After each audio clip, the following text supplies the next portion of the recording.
धर्म के नाम पर आखिर कब तक लोगों की जान जाती रहेगी। मुहर्रम के एक कार्यक्रम में आग से जुड़ी पारंपरिक रस्म निभाते समय एक 28 वर्षीय युवक की दर्दनाक मौत हो गई।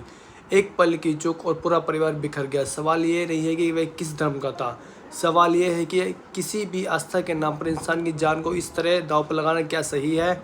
करबला का संदेश इंसाफ, सब्र और जुल्म के खिलाफ डटकर खड़े होने का था, खुद को आग में झोंकने का नहीं। कई इस्लामी विद्वान भी मानते हैं कि जानबूझकर अपने शरीर को नुकसान पहुंचाना इस्लाम की मूल शिक्षा नहीं है।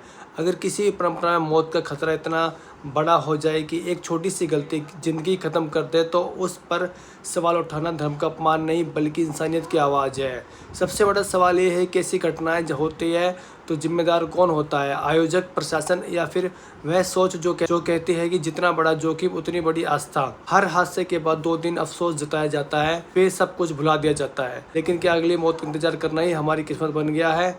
याद रखिए, ये सवाल किसी एक धर्म पर नहीं, चाहे किसी भी धर्म में ऐसी खतरनाक परंपरा हो, अगर उसमें किसी की जान जाने का खतरा है तो उस पर रोक लगाने या पूरी तरह से सुरक्षित बनाने की जिम्मेदारी समाज और प्रशासन दोनों की है। क्योंकि धर्म इंसान को जीना सिखाता है, मरना नहीं।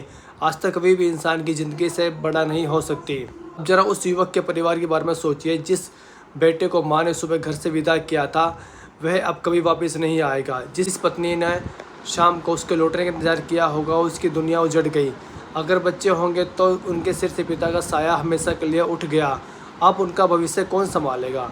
और हर बार क्या हम सिर्फ इतना कहकर चुप हो जाएंगे कि ये भगवान की मर्जी थी या अल्लाह की मर्जी थी। या फिर हमें ये भी पूछना चाहिए कि अगर किसी रस्म में मौत का इतना बड़ा खतरा हो तो सुरक्षा इंतजाम क्यों नहीं थे।